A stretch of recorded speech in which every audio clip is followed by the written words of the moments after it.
아멘. 오늘 봉독한 말씀을 가지고 상속자들이라는 제목으로 말씀을 함께 나누도록 하겠습니다. 대한민국 상위 1%에 속하는 재벌가에서 자란 10대 고교생들의 이야기를 담은 드라마가 있었습니다. 여러분 아시는 이민호, 박신혜 그리고 김우빈 씨가 출연했던 드라마 상속자들입니다. 이 드라마는 2013년에 방영이 되었고요, 최고 시청률 25.6%, 그리고 시간이 한참 흘렀어도 다시 보고 싶은 드라마에 다시 뽑혔던 드라마입니다. 이 드라마가 왜 이렇게 인기가 있었느냐, 전문가들이 평가하기를 이렇게 얘기해요. 첫 번째 이유는 배우들의 연기가 명품 연기였다라고요. 그런데 배우들의 명품 연기를 넘어서 왜 이 드라마가 이렇게 인기를 끌 수 있었느냐, 그것은 우리가 모르는 재벌가에 대한 호기심 때문이었다는 것이고요, 또 하나는 바로 재벌 상속에 대한 우리들의 보이지 않는 욕망, 보이지 않는 로망을 대변한 드라마였기 때문에 이렇게 인기가 있었다라고 전문가들은 평가를 하고 있습니다. 오늘 보면은 상속에 대한 이야기입니다. 우리를 상속자라고 부르셨는데, 상속, 여러분들은 부모님으로부터 혹시 상속을 받으셨습니까? 아니면 아직 부모님들이 살아계시기 때문에 상속을 받을 계획이나 예정이 있는 분들도 계실 것이고요. 저희 부모님은 두 분 다 돌아가셨습니다. 두 분 다 돌아가셨기 때문에 저는 상속을 받았습니다. 어떤 상속을 받았느냐, 설교를 준비하면서 나는 우리 부모님으로부터 어떤 상속을 받았는가 생각해 보니 돈은 없더라고요, 재산 없더라고요, 땅 없었어요, 지위나 명예나 뭐 남들이 말하는 상속이라고 하는 부분들은 제로였습니다. 부모님이 나에게 그럼 주신 믿음이 있느냐, 우리 어머니와 제가 같은 1세대거든요 같이 신앙생활을 했기 때문에 어머니가 저에게 늘 새벽 기도하던 모습은 남겨주셨지만 특별히 그 믿음의 유산을 저에게 상속으로 주신 것 같지는 않았습니다. 그래서 믿음도 아니었고 재산도 아니었고 지위도 아니었고 그 어떤 것도 저에게 상속으로 주신 적이 없습니다. 그런데 그러면서 돌아보니 부모님이 그럼 나에게 상속해 주신 것이 무엇일까 생각을 했더니 딱 하나가 있더라고요. 저희 부모님께서는 저를 너무너무 사랑하셨어요. 정말 사랑하셨고, 제가 아플 때, 어려울 때, 고통할 때, 제가 아프다고 할 때 저를 들쳐업고 1km 넘는 그 거리를 왔다 갔다 하시면서 저를 들쳐업고 읍내 보건소로 뛰어가시던 희생적인 아버지와 어머니의 그 충만한 사랑이 저에게 있어서는 가장 값지고 귀중한 부모님의 상속이었구나라는 사실들을 알게 됐고요, 부모님으로부터 받았던 그 뜨거운 사랑이 이 세상을 담대하게 살아갈 수 있는 담력과 자신감을 갖게 했다라는 의미에서 부모님이 저에게 무엇을 상속해 줬냐라고 얘기할 때 저는 뜨거운 사랑이었다라고 이야기할 수 있을 것 같아요. 그럼 여러분들은 부모님으로부터 어떠한 상속을 받을 수 있겠습니까? 혹시 재산 있는 분들은 재산을 받겠고, 또 여러 가지 부분들을 받을 수 있겠죠. 또 믿음의 유산을 이미 받아서 또 믿음의 상속을 이어가는 분들도 계실 것이고요. 그렇다면 여러분들은 여러분들의 자녀와 후대들에게 또 가족들에게 여러분 무엇을 상속해 주시겠습니까? 이런 의미에서 오늘 상속에 대한 부분들, 부모님으로부터 뭔가 물려받는 거잖아요. 뭔가 재산을 나누어 받는 것이고, 또 믿음의 선대들로부터 우리가 뭔가를 받는 것인데, 오늘 하나님은 우리에게 무엇을 말씀하시냐, 너희는 하나님 나라의 상속자들이다 라고 우리에게 이미 말씀하고 계시다라는 것입니다. 따라서 한번 해볼까요? 우리는 모두 하나님의 상속자들이다. 우리는 이미 하나님의 상속자들이다 라고 말씀하고 있습니다. 오늘 보면 17절인데요 17절에 이렇게 말씀합니다. 자녀이면 또한 상속자, 곧 하나님의 상속자요 그리스도와 함께한 상속자니 우리가 그와 함께 영광을 받기 위해 고난도 함께 받아야 할 것이니라. 자녀이면 또한 상속자다. 자녀들에게 상속을 해주잖아요.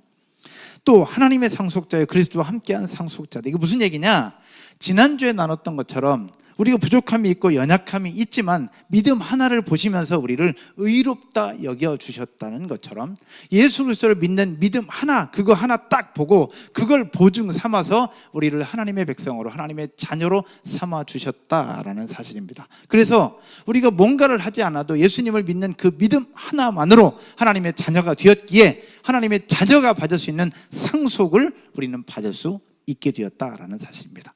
그래서 하나님 우리에게 말씀하십니다. 너희는 하나님 나라의 상속자다라고요. 믿으십니까? 우리는 이미 하나님의 아들이고 하나님의 자녀예요. 그래서 하나님 나라의 모든 것을 받을 수 있는 상속자가 되었다라는 것이죠. 오늘 본문을 통해서 우리에게 주신 말씀이 이겁니다. 너희는 하나님의 아들이고 너희는 그래서 하나님의 상속자다라는 것이죠. 그러면서 이렇게 말씀합니다. 그러면 이미 상속자들인 너희가 어떻게 그 상속자의 모습을 이어갈 수 있느냐, 어떻게 해야 하나님께서 주신 그 상속을 유지할 수 있느냐라는 겁니다. 여러분, 어떻게 해야 우리에게 주신 이 상속해 주신 것들을 유지할 수 있을까? 부모님이 물려주신 재산을 탕진하고 까먹는 사람들이 많잖아요. 하나님이 우리에게 주신 이 상속이라고 하는 부분들을 우리도 까먹지 않고 어디 잊어버리지 않고 계속해서 유지하고 그것을 우리 것으로 만들기 위해서 필요한 것이 있는데 그것이 뭐냐라는 겁니다. 오늘 로마서 말씀을 보면서 이것을 함께 나눌 건데요. 그중에 첫 번째는 이것입니다. 따라서 해볼까요? 육신에게 져서 육신대로 살지 말라. 우리에게 주신 상속자, 또 상속에 대한 것들을 잃어버리지 않기 위해서 필요한 것은 육신에게 져서 육신대로 살지 말라는 겁니다. 오늘 보면 12절부터 봤는데 앞절에 보면 3절에서 이야기를 하고 있습니다. 3절 한번 보시죠. 같이 읽을까요? 율법이 육신으로 말미암아 연약하여 할 수 없는 그것을 하나님은 하시나니 곧 죄로 말미암아 자기 아들을 죄 있는 육신의 모양으로 보내어 육신의 죄를 정하사. 아멘. 이게 무슨 얘기일까요? 큐티하고 묵상하신 분들은 아마 이미 아실 수도 있는데 율법이 육신으로 말미암아 연약하여 할 수 없는 그것을 하나님은 하시나니, 즉 율법이 연약해서 할 수 없는 그것을 하나님은 하셨다. 율법이 할 수 없는 그것을 하나님이 하셨다. 이게 뭘까요? 율법은 할 수 없는 것을 하나님이 하셨다. 바로 죄의 문제를 해결하신 겁니다. 율법은 아무리 내가 율법을 잘 지키고 율법을 실천하고 율법을 다 한다 할지라도 계속해서 쌓여져 가는 죄의 문제를 해결할 방법이 없었어요. 그러나 하나님은 하셨다. 즉 하나님께서 육신의 몸을 입고 이 땅에 오신 예수 그리스도를 통하여 십자가에 달려 죽으시고 부활하신 그 사건 하나만으로 모든 죄의 문제를 해결하고 우리를 하나님의 자녀 삼아주시고 하나님의 상속자로 삼아주셨다는 사실을 이야기를 하고 있는 거예요. 율법으로는 죄의 문제를 해결할 수 없었는데 하나님이 아들 예수 그리스도를 우리 가운데 보내주심으로 말미암아 단번에 해결해 주신 그 사건, 그것을 이야기를 하고 있는 거예요. 그래서 12절에서 뭐라고 얘기하고 있느냐, 12절 한번 볼까요? 그러므로 형제들아 우리가 빚진 자로 돼 육신에게 져서 육신대로 살 것이 아니니라. 12절 같이 한번 읽을까요? 그러므로 형제들아 우리가 빚진 자로 돼 육신에게 져서 육신대로 살 것이 아니니라. 아멘. 그러므로 빚진 자라고 얘기하는 겁니다. 이 율법을 지키면서 행한다고 한다면 우리 죄의 문제를 해결할 수가 없어요. 우리가 아무리 해도 이 죄의 문제를 해결할 수가 없어요. 근데 이 죄의 문제를 누가 해결해 주셨느냐? 바로 하나님이 자신의 육체로 단번에 해결해 주신 거예요. 그래서 우리는 죄의 문제를 해결받은 사람으로 하나님에게 이미 빚진 자의 모습인 거예요. 내가 갚아야 될 것을 하나님이 대신 갚아주셨잖아요. 하나님으로부터 탕감받은 사람인 거죠. 여러분 아멘이십니까? 내가 갚아야 되는데 내가 못 갚으니 율법을 아무리 지켜도 갚을 수 없는 그 죄의 문제를 하나님이 단번에 대신 갚아주신 거예요. 자신의 목숨을 내어주시면서. 그래서 하나님 앞에 빚진 자의 모습으로 살아가는 것을 얘기를 하고 있는 거죠. 그러니 우리가 빚진 자로 돼 육신에게 져서 육신대로 살 것이 아니니라. 이거 무슨 얘기냐? 육신에게 져서 육신대로 살 것이 아니니라 육신에게 져서 육신대로 살지 말라라고 얘기하는 겁니다. 그러면 육신에게 져서 육신대로 살지 말라, 이게 뭘 얘기하는 걸까? 오늘날로 얘기하면 무엇을 어떻게 해야 되는 것일까 생각을 해볼 때요, 저희 부끄러운 고백이기도 하지만 또 감사의 고백이기도 합니다. 지지난주 한 2주 전 3주 전인가요? 6층에서 CBMC 사장님들의 찬양 축제가 있었던 거 여러분 아마 아실 거예요. 뭐 포스터 붙였었으니까. 찬양 축제가 있었어요. 준비하시는 분들은 거의 한 3달, 4달 이상을 준비하셨고요. 그 다음에 화요일날 저녁 집회였는데 주일날 5시부터 와서 밤 8시 넘게 주일날도 3시간 리허설하고 가셨고, 그 다음 화요일날 축제하는 날도 6시부터 집회인데 오후 2시부터 오셔가지고 거의 서너 시간을 준비하셨어요. 정말 기도하면서 준비하셨습니다. 근데 저는 그 축제 동안 하나도 은혜를 못 받았어요. 하나도 받지 못했습니다. 왜냐하면 뒤에 음향 엔지니어가 통제할 수 없을 정도로 특정한 악기 소리가 너무 컸어요. 특정한 악기 소리가 너무 커서 음악적인 밸런스가 하나도 안 맞는 거예요. 그러니까 밸런스가 안 맞으니까 이거 온라인 나가지. 밸런스가 안 맞으니까 힘든 거예요. 이게 이런 고퀄의 예배와 고퀄의 찬양팀 속에서 이 귀가 20년 넘게 익숙해졌던 이 속에 너무 힘든 거예요. 그래서 아무리 손을 들고 찬양하고 아무리 그래도 집중하려고 해도 잘 안 되는 거예요. 미안하지만 못 받았어요. 근데 찬양이라기보다는 거의 소음 같은 그런 시간이었어요. 너무 마음에 제 스스로. 근데요, 저만 그랬어요. 저만. 그때 참석했던 대표님들은 다 은혜 받았고요, 다 감동 받았고, 다 그 속에서 감사의 고백과 정말로 너무 감사했고 너무 고마웠다고 여기저기서 다 얘기를 하는 거예요. 못 받은 사람이 있는데 누구? 다만 못 받았어. 왜 그랬을까? 나의 경험, 나의 귀, 나의 지식, 나의 노하우. 콘티는 이렇게 짜야 된다, 콘티는 이렇게 해야 된다고 하는 내 인간적인 생각이 하나님을 예배하는 것을 뛰어넘었던 거죠. 그러다 보니까 모두가 다 은혜 받는 그 시간에 나 혼자만 은혜를 받지 못했던 거예요. 내 육신의 생각, 내 인간의 생각이 그 예배를 뛰어넘어 버린 거죠. 그런데요, 어제 오후였습니다. 그 찬양 축제 중에 맨 앞자리에서 손을 들고 찬양하며 은혜 받으셨던 한 대표님이 계십니다. 그분은 그 집회뿐만 아니라 끝나고 나서 CBMC 모임에서도 간증을 이야기하면서 감사 고백을 나누셨던 대표님이세요. 근데 그분으로부터 연락이 오셨어요. 목사님, 제가 갑자기 이사를 가게 됐습니다. 그래서 자주 못 뵐 것 같은데 기도하는 가운데 생각이 들었습니다. 목사님네 교회가 이번 주부터 어른 예배와 초등부 예배를 공간을 바꿔서 드린다는 얘기를 해주셨는데 계속 기도하면 할수록 하나님이 너무 기뻐하시는 것 같습니다. 자기가 하나님이라도 난 이렇게 다음 세대를 생각하는 교회의 아이들을 보낼 것이다 라는 그 감동을 계속해서 주신다고 말씀하시면서 기도하는 가운데 제가 이 교회를 이제 무엇으로 도울까 생각하던 중에 하나님의 마음을 주셨고 생각지도 못했던 물질이 생겨서 좀 후원하려고 합니다. 목사님, 혹시 예배당 세팅하는데 얼마나 필요하십니까? 라고 말씀하셨어요. 순간 많은 고민이 들었습니다. 순간 굉장히 많은 고민이 들었습니다. 사실 여기 세팅하고 이제 이번 주 화요일날 세팅하는데 영상 이게 생각지도 못하게 너무 비쌌거든요. 그래서 우리 재정팀과 교회 지원팀은 아시는데 제가 얼마나 많이 고민을 하고 있는지를 아실 거예요. 근데 어제 딱 주셔서 순간 고민이 들었어요. 전체 다 얘기하면 너무 큰 금액인데 어디까지 얘기하지? 단 1초 동안 어디까지? 그래서 딱 50% 얘기했어요. 딱 50%. 혹시라도 부담될까 봐. 이것도 인간적인 생각이었지. 50%이 정도 들 것 같습니다. 그래서 기도하고 있습니다. 그랬더니 그거 제가 드릴게요. 그래서 1분도 안 돼서 문자 딱 주셨더라고요. 목사님, 입금했습니다. 목사님네 교회에 그리고 새롭게 준비하는 예배 세팅에 하나님의 놀라운 역사들이 있을 것을 믿습니다. 너무 감사한데 순간 너무 후회했어요. 다 얘기할 걸. 다 얘기할 걸. 그러면서 그 속에 제가 육신에게 져서 육신대로 살지 말라는 얘기가 그 얘기예요. 내 인간적인 생각이 너무 앞섰던 거예요.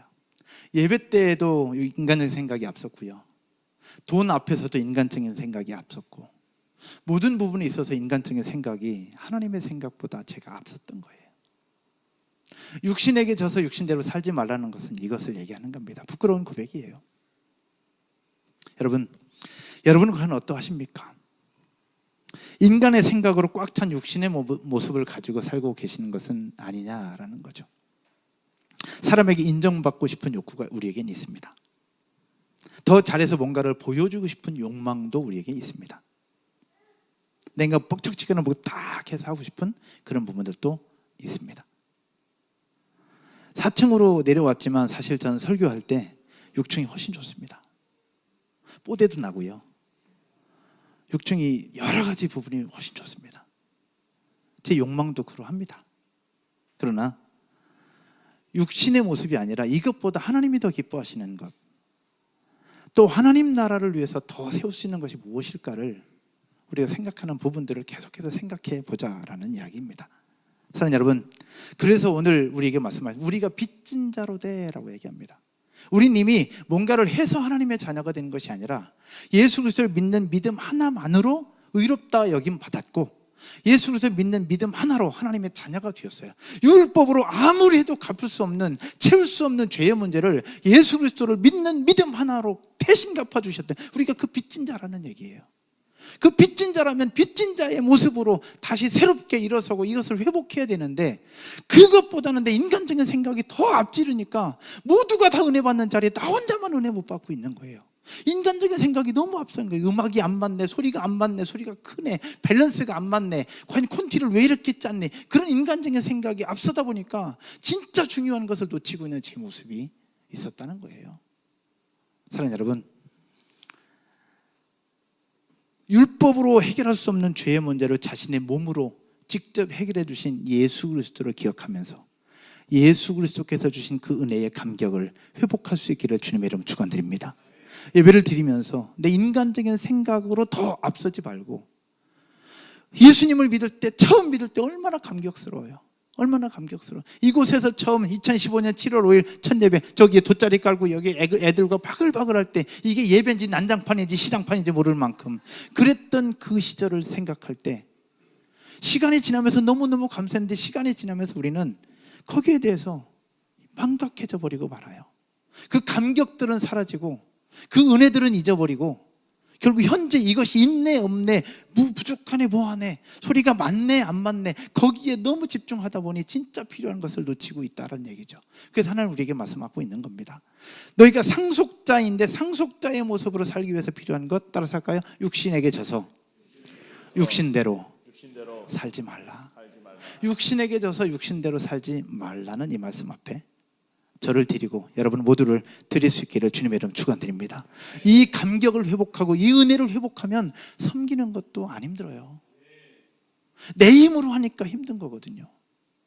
내가 하려고 하고 내가 뭔가 하고 내 인간적인 마음으로 하려고 하니까 힘들고, 그러다 보니까 지치는 거 아니겠습니까?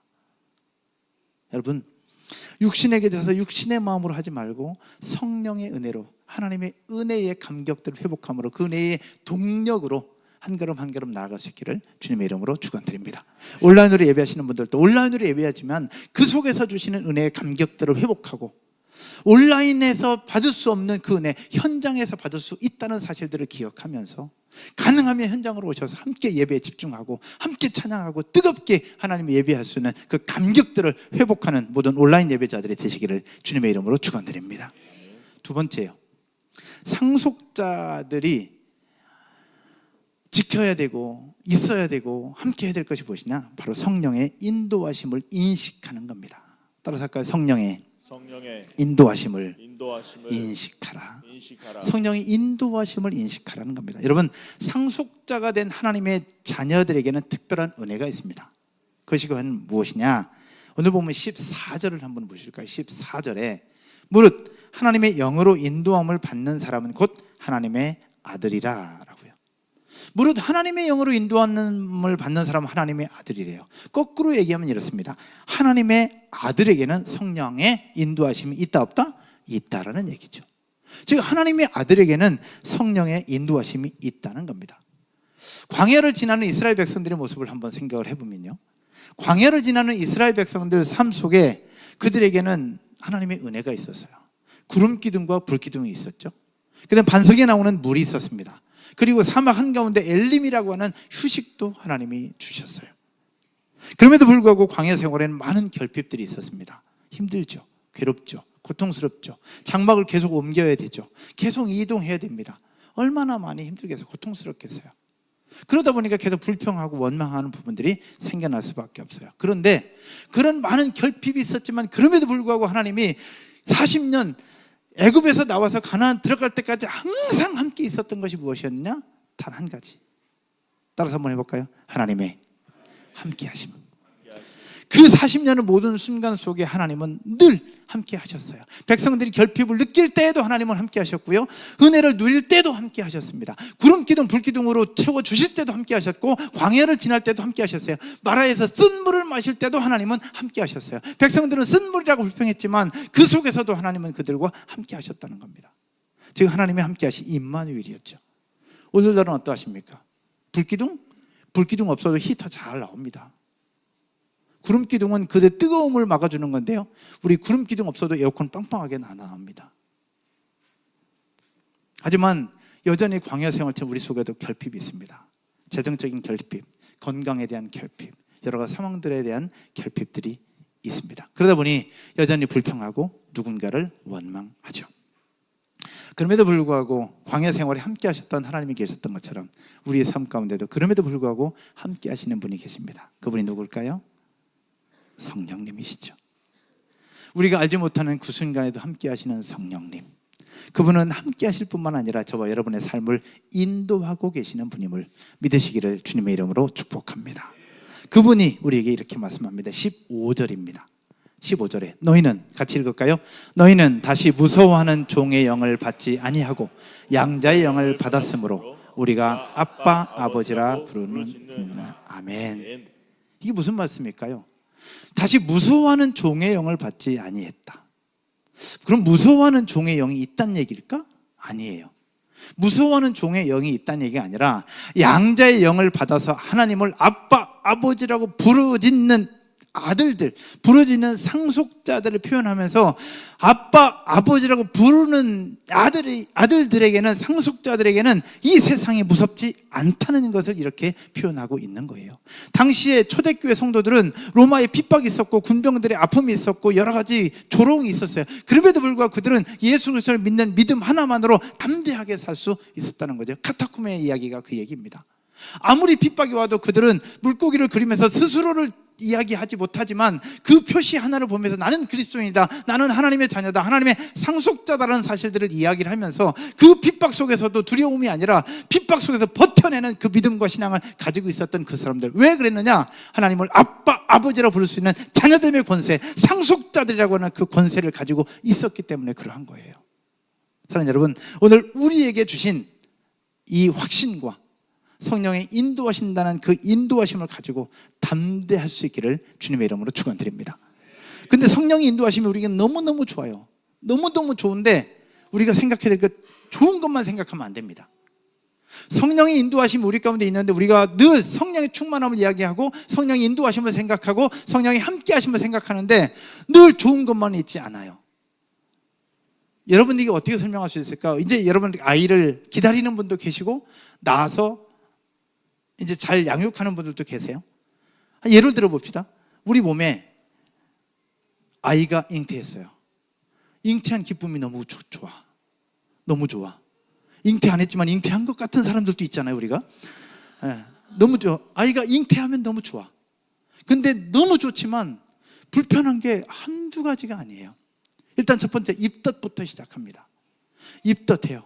이제 점점 몸이 배가 불러오면서 옷 맵시도 안 나고요. 여름 되면 덥고요. 몸이 무겁죠. 다리는 자꾸 저리죠. 잠자다가도 쥐날 때가 한두 번이 아니죠. 음식 먹는 거 생각지도 않게 2그릇씩 3그릇씩 먹게 되죠. 이 생각지도 못하는 불편함이 너무너무 많아요. 그렇다고 해서 내 속에, 몸속에 있는 아이를 버릴 것이냐? 버릴 수 없어요. 기쁨이고 행복이고 감사하니까.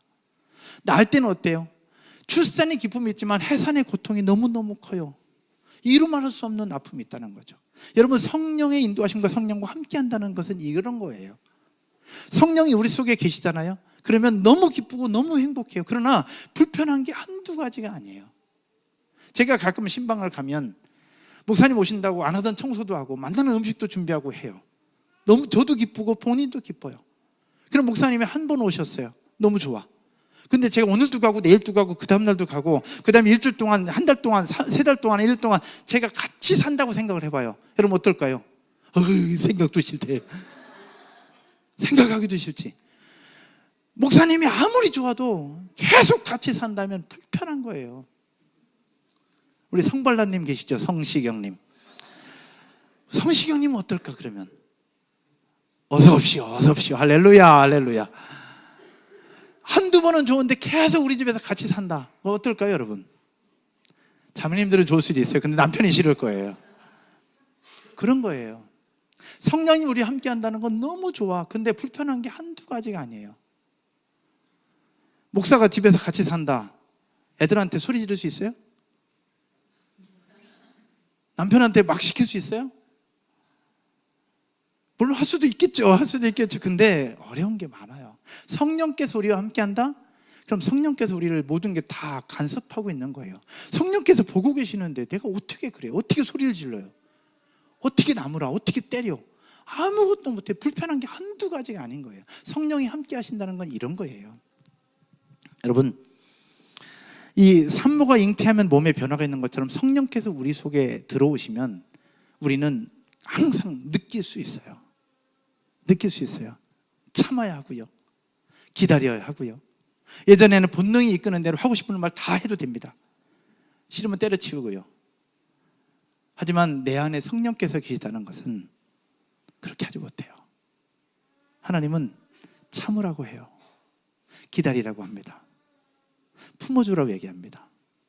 용서하라고 얘기합니다.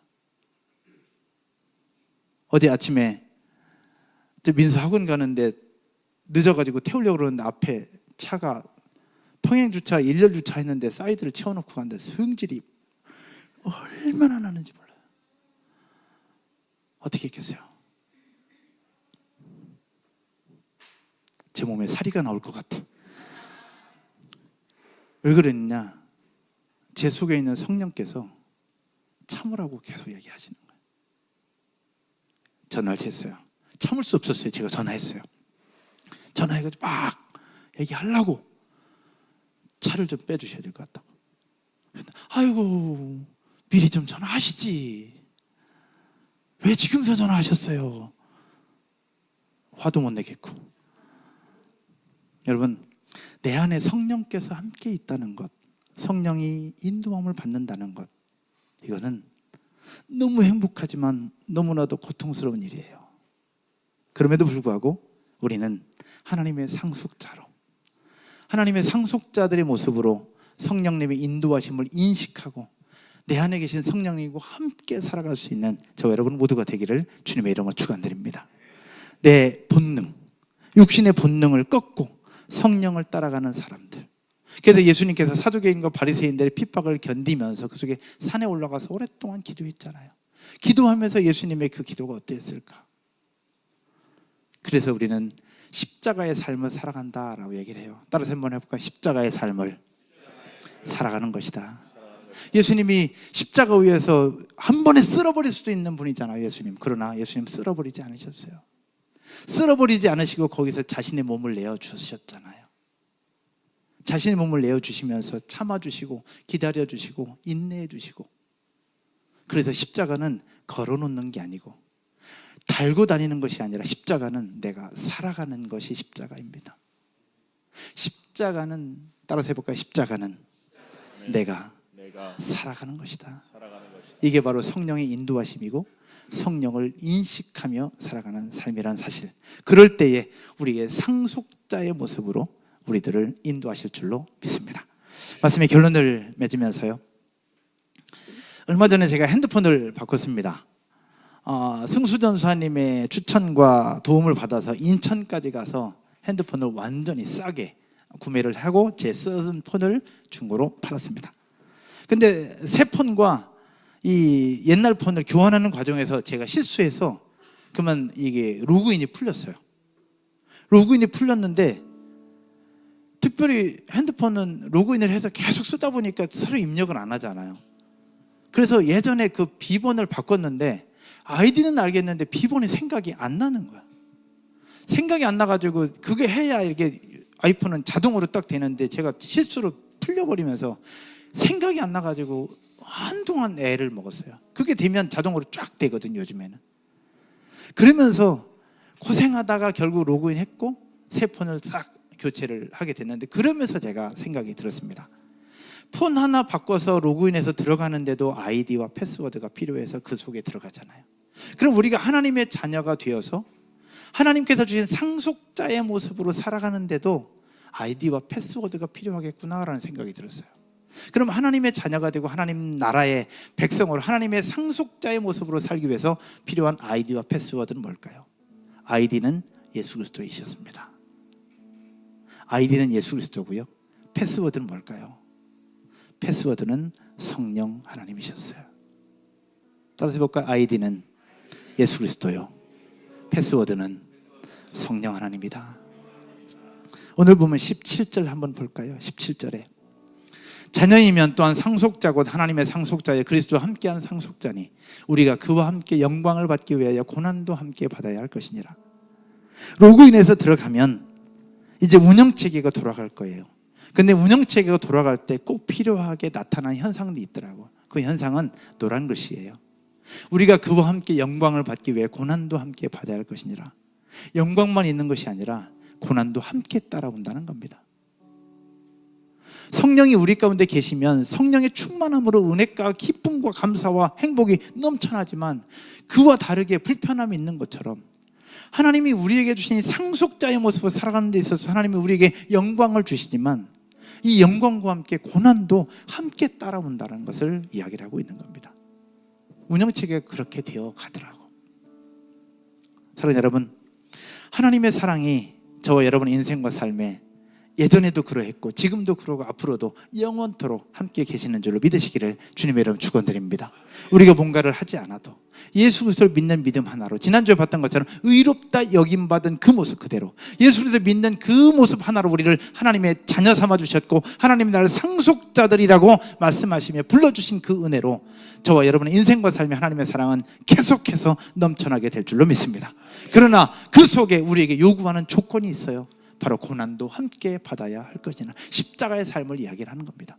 십자가의 삶을 함께 살아갈 때 그 속에 고난도 있고 영광도 있으면서 그렇게 상속자들의 모습으로 계속해서 유지해 갈 수 있다는 사실 기억하고, 혹시 여러분들 삶 가운데 고난이 있다면, 주의 말씀을 따라 살려고 하는데 고난이 있다면 그 고난 속에 주시는 하나님의 사랑을 회복하고 그 감격을 회복하고 빚진 자의 모습을 다시 회복할 수 있기를 주님의 이름으로 축원드립니다. 자리에서 한번 일어나셔서